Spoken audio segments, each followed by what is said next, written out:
চলুন আমরা সৎ থাকি, দিন শেষে অন্তত এটা ভেবেও শান্তি পাবো যে সৎ ছিলাম। আর অসৎ মানুষের শেষটা কখনোই সুন্দর হয় না। আসসালামু আলাইকুম ভিউয়ার্স, কেমন আছেন? আশা করি আল্লাহ পাকের রহমতে অনেক ভালো আছেন। আলহামদুলিল্লাহ, আমরাও ভালো আছি। তো গতকাল রাত থেকে আমি আমার ভিডিওটা শুরু করেছি। গতকাল রাত 12টায় ঢাকায় মুষলধারে বৃষ্টি হয়েছে, আর তো বজ্রপাত যে কি পরিমাণ ছিল। চলুন আমরা সবাই জরুরি কোনো প্রয়োজন ছাড়া বৃষ্টির সময় ঘরের বাইরে বের না হই।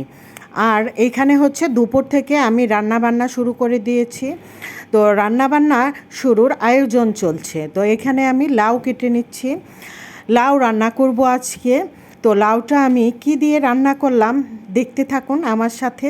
প্রথমে একটা প্যান বসিয়ে দিলাম, তারপর দিয়ে দিলাম পরিমাণ মতো তেল, দিয়ে দিলাম পেঁয়াজটা একটু ভাজা হয়ে গেলে সব মশলা একে একে দিয়ে দিলাম। এখানে আদা বাটা, জিরা বাটা, রসুন বাটা, তারপরে হচ্ছে হলুদ গুঁড়া, মরিচ গুঁড়া অল্প একটু নামে মাত্র, কারণ লাউ সবজিতে হলুদ গুঁড়া, মরিচ গুঁড়া খুবই অল্প পরিমাণে দিলেই ভালো হয়।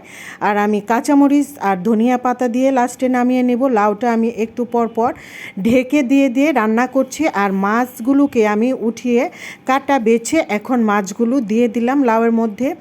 এই তো এখন নেড়েচেড়ে আবার ঢেকে দিব। তারপর যখন লাউটা সেদ্ধ হয়ে যাবে তখন আমি ধনিয়া পাতা আর কাঁচামরিচ দিয়ে লাউ সবজিটা নামিয়ে নেব। আজকের লাউটা খুবই ভালো ছিল, খুব সহজেই সেদ্ধ হয়ে গেছে, তাই আমি লাউয়ের খোসাগুলো আজকে রেখে দিয়েছি। লাউটা কাটার সময় বোঝা যায় যে কোন দিনের লাউটা ভালো মন্দ, লাউটা ভালো না খারাপ, এটা কাটার সময় আমরা গৃহিণীরা বুঝতে পারি। তো লাউয়ের খোসাটা আমি কুচি করে নিয়েছি, সাথে আলু কুচি করে নিয়েছি। আলু কুচি করে তারপর ভাজি করব। এই তো ধনিয়া পাতা, কাঁচামরিচ দিয়ে দিয়েছি। লাউয়ে হয়ে গেছে, লাউ নামিয়ে নেব এখনই। লাউ সেদ্ধ হয়ে গেছে আমার। এই তো এইখানে হচ্ছে ভাজি করে নিচ্ছি লাউয়ের খোসা আর হচ্ছে আলু একসাথে দিয়ে, শুধু কাঁচামরিচ, পেঁয়াজ আর লবণ দিয়ে ভাজি করে নিচ্ছি আমি। সাদা ভাজি যেটাকে বলে, আমি অন্য কোনো হলুদ মরিচ গুঁড়া এখানে দিব না। এইভাবে ভাজি করে নিলেও ভালো লাগে খেতে। আর এখানে হচ্ছে আমার আরও কিছু সবজি নিয়ে আসছিল, ওগুলো আমি ধুয়ে পানি ঝরতে দিয়েছি। তারপর হচ্ছে আমি আরেকটা রান্নাবান্নায় চলে যাব, যেটা হচ্ছে চেপা শুটকি রান্না। এইটা যে দেশে চেপা শুটকি খায় তারা বুঝতে পারবে ভিউয়ার্স যে এটা কত মজার। এখানে মিষ্টি আলু দিয়েছি আমি, তারপর ঢেঁড়স, মিষ্টি কুমড়া শাকের ডগা, তারপর দিয়েছি ডাঁটা, সব কিছু দিয়ে বেশি করে রসুন, কাঁচামরিচ দিয়ে রান্না করে নিয়েছি। এটা একদম শুকনা হবে তরকারিটা।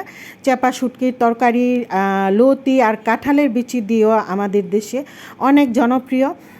তো আজকে আমি এই দিয়ে রান্না করলাম চেপা শুটকি। আর এখানে চিকেন রান্না করব। চিকেন রান্নার জন্য প্রথমেই তেলের মধ্যে আমি চিকেনটাকে একটু ভেজে নিচ্ছি, তারপর একে একে সব মশলাগুলো দিয়ে দিচ্ছি।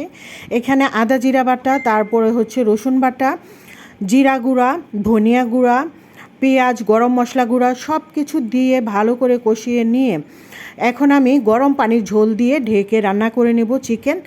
ওই তো পাশের চুলায় গরম পানি বসানো আছে, চিকেন রান্না বসিয়ে দিয়ে আমি আমার আরেকটা কাজে চলে যাব। এই কাজটা হচ্ছে আমি আমার বেসিনে এই তো মানি প্ল্যান্টের গাছটা নিয়ে আসলাম। এটা 5 বছর যাবত আমার ঘরে আছে।